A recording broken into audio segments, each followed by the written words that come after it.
I like to start by doing a small experience and bringing, everyone into my presentation in a way.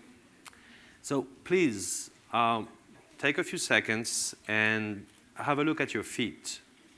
All of you, please. And observe. What do you see?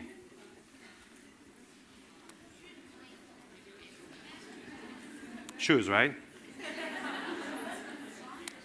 Now, second part of the experience, if you can close your eyes or just, focus in your mind and try to picture your shoe closet in your mind.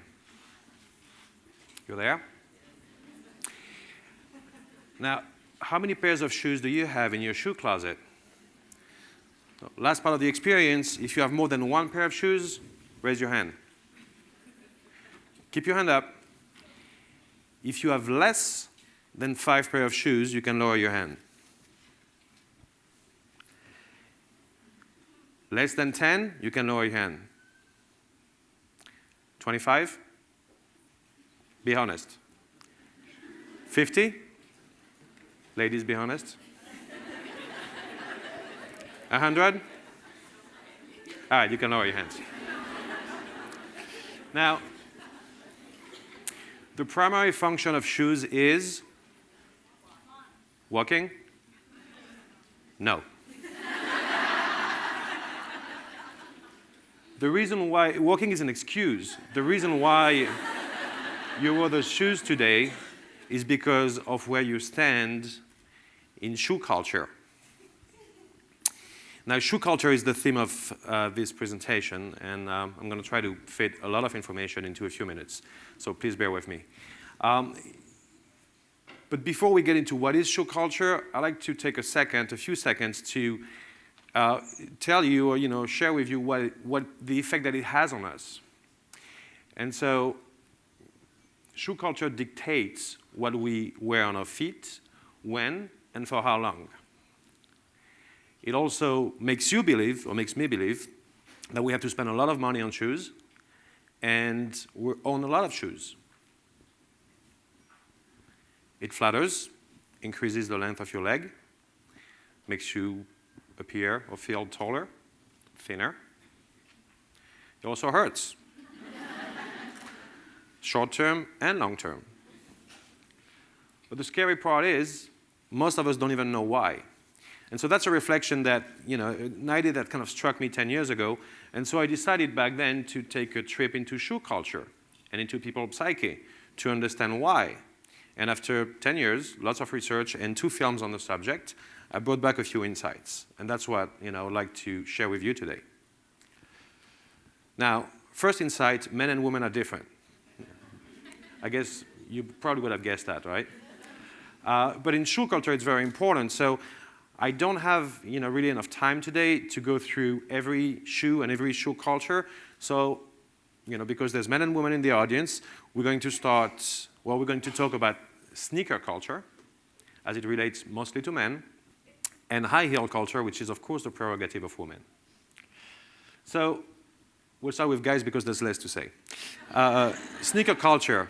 Well, sneaker culture, interestingly, sneakers were introduced in 1917 to play sports and to play basketball by Converse. That was the first sneaker. But we had to wait until the 70s and the 80s for sneakers to really reach maturity and to go global and to reach fashion in a way.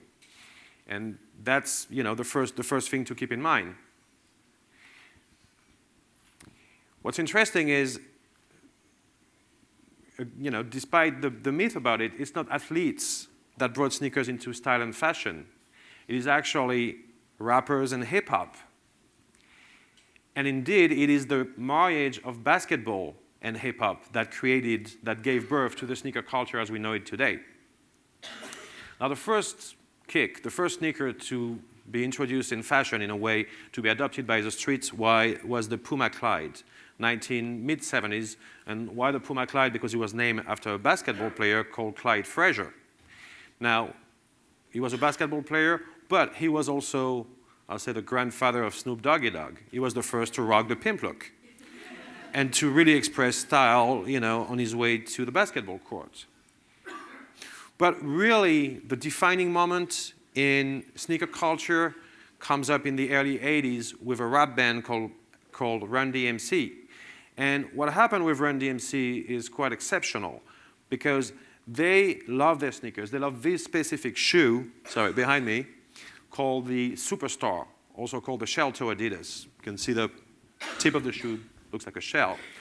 And they write a song about that shoe called My Adidas. And they start rocking that song, and it catches fire.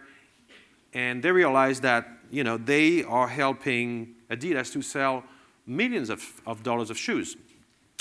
So they go on scene in Madison Square Garden in New York, 1986, and they invite the executive from Adidas, German shoe company, extremely conservative, to the show.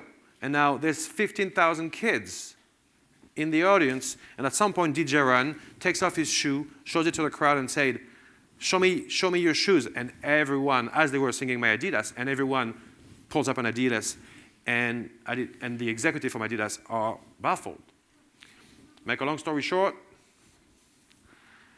Run-DMC and Adidas strikes gold. Run-DMC make hundreds of millions of dollars for Adidas as Adidas signed with them the first sneaker endorsement contract ever for musicians. But what they did is they created a monster. They opened the door of hip-hop to sneaker companies.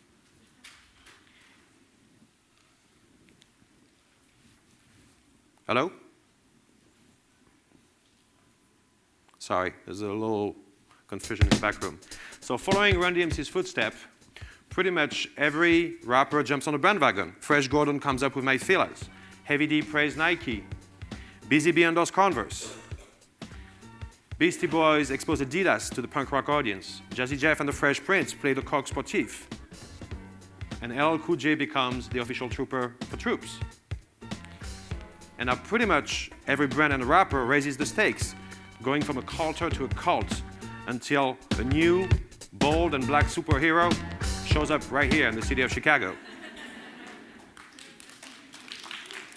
Now, the Air Jordan 1 was a real turn in sneaker culture. Couple of reasons, more than a couple of reasons, but let's say the two main reasons.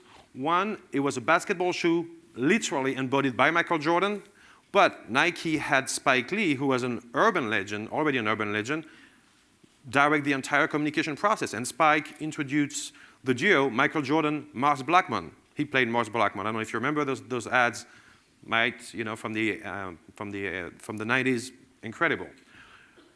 The other thing and so as a result, the Air Jordan became instantly a staple of street culture. The other thing that Nike did, which was a revolution back then, is they introduced the series concept. Now, you had a new Air Jordan every season. A little bit like if Christian Louboutin was, hitting you every season, which he does. Now, the shoe that really beat it all is this shoe. It's called the Air Force One. And why is it the top shoe of all times? Well, in a nutshell, it is the best-selling shoe in history. Let me give you a couple pointers. One is the Air Force One, this shoe, the white on white, in 2002, sold for 15 million pairs in the US. 15 million pairs of that shoe sold in the US versus 250,000 pairs of Air Jordan. How did it get there? Because it is the shoe that every single rapper wore in their videos. Now, why did rappers and hip-hop adopted that shoe? Well, that shoe comes from Harlem. And it was adopted by the streets as the street hustler's shoe of choice. It was the drug dealer's shoe. It was the badass shoe, as we say. And so if you're a rapper and you're becoming famous and you're on TV and you're in music videos and you're looking for legitimacy and a connection with your public, you're going to choose visual codes.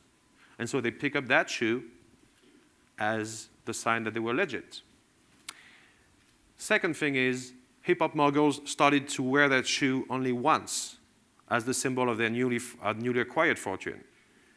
And so the result was that a shoe that Nike invested no marketing dollars in 30 years became the top-selling shoe in history. Interestingly, Nike will tell you that it has nothing to do with streets, nothing to do with fashion, it's all about performance. Now, in a nutshell, hip-hop became the global dominant youth culture over the last 30 years, and sneakers flew on the feet of rappers across the world and created a $30 billion industry, of which 80% comes from lifestyle, in plain English, hip-hop and street culture, and 20% from playing sports. Now, guys in sneakers, nothing compared to women in shoes. Here's a few facts to back it up. American women buy 2 to 3 pairs a year on average, which represents 65% of the market. Now, that's 50% more than men and kids put together, which makes you ladies the undisputed world champion. Why? Well, here's where it gets interesting. There's several sets of reasons. First, I would call the amazing transformative power of high heel shoes. When you step into a pair of high heels, your leg goes into tension. It appears more muscular, prettier, and you appear taller and thinner. Next, it increases your silhouette 25% each way, and I'll show you how in a second. But as a result, it changes your balance and forces a much more sensual walk.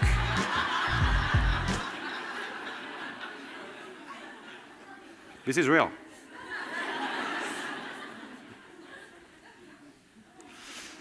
Now, physical transformation then intersects with psychological impact. Now, there's many different theories, but really 3 that I've retained for this presentation. Interestingly, they're all different, but they all point to the same place. The cognitive behavior school will tell you that it is the look of men, the way men look at women, that flatters a woman and makes the woman want to buy more shoes. Okay. Freud, Sigmund, no surprise, you know where it's going, will tell you that the foot is the missing penis in a woman. And so what happens when you slip into a pair of shoes? You mimic the sexual act, of course. Right. Now, the theory that I like the best, because I can't really verify it, is a neurological theory which claims that in the cerebral cortex, the front part of the brain, the area that matches the sensory area that matches the foot is right next to the sensory area that matches the genitals. And that there is a lot of cross-talking, sometimes it overlaps, there is a lot of cross-talking between these two. And so it would tell you that foot or shoe equals sex. That might be why foot and shoe are number 1 in the obsession and fetish list. That's a fact. My take, okay, it probably has to do with more to do with empowering women and the image of the modern woman in pop culture. And so let's talk about pop culture for a second, because to me it's really the intersection of pop culture and all those reasons that created the high heel culture and the obsession of a lot of women for high heel shoes. The flappers, 1920s, liberated women, smoking in public, drinking in public, treating sex casually, wearing high heels. In the 30s, there's another icon that stepped on stage, on the big screen, Betty Boop. And what is she wearing? Tight dress, short dress, and high heels.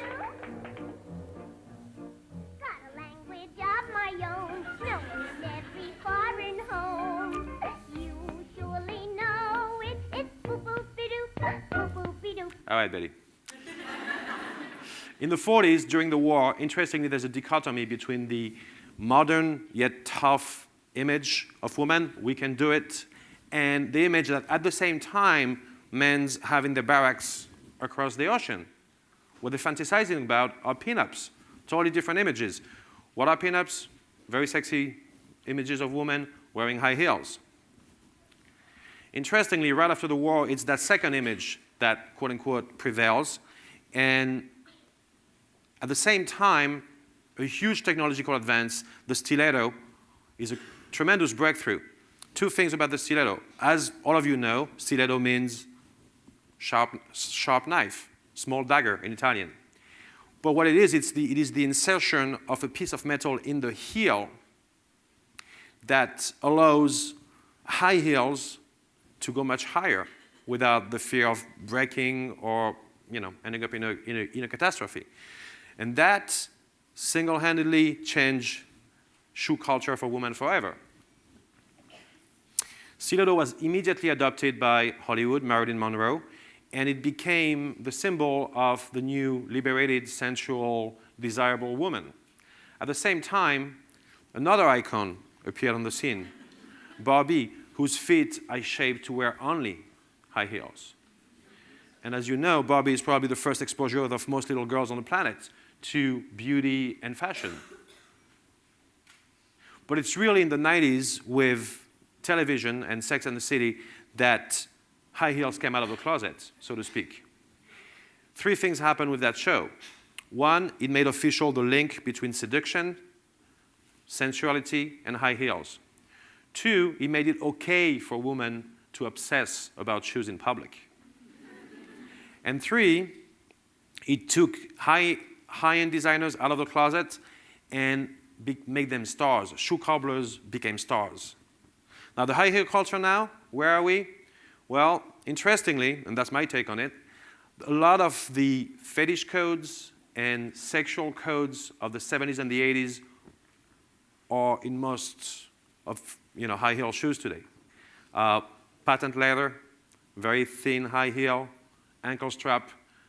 Back in the 70s, mid-70s, you would only see those in fetish clubs or in strip clubs. Now they're pretty much everywhere. So that's an interesting factor.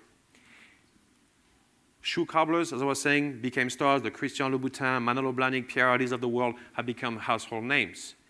And even though their share of the market is not huge, they are the one driving the entire industry and the trends of a $33 billion market. Finally, which shoe are you? Well, I hope you understand now that, or you know a little bit more now that, shoe culture defines you a bit more than it would seem at first. When you pick your next pair of shoes, whether it's in a store or in your closet tomorrow morning, just ask yourself, what message am I sending? Be conscious. What I would say, occupy your shoes. Be responsible for what you wear. And finally, please take action. I'd like to go back to the first point I made. If shoes were made for walking, you would have 50 pair of legs. But there are people out there, here in Chicago, who don't have enough money to put new shoes on their feet. There are charities, and I had lunch with a lady today who heads a charity called Shoe Heals. The charities, which only goal is to put new shoes on people's feet, people in need. So please reach out and take action. Do something about it. Thank you very much.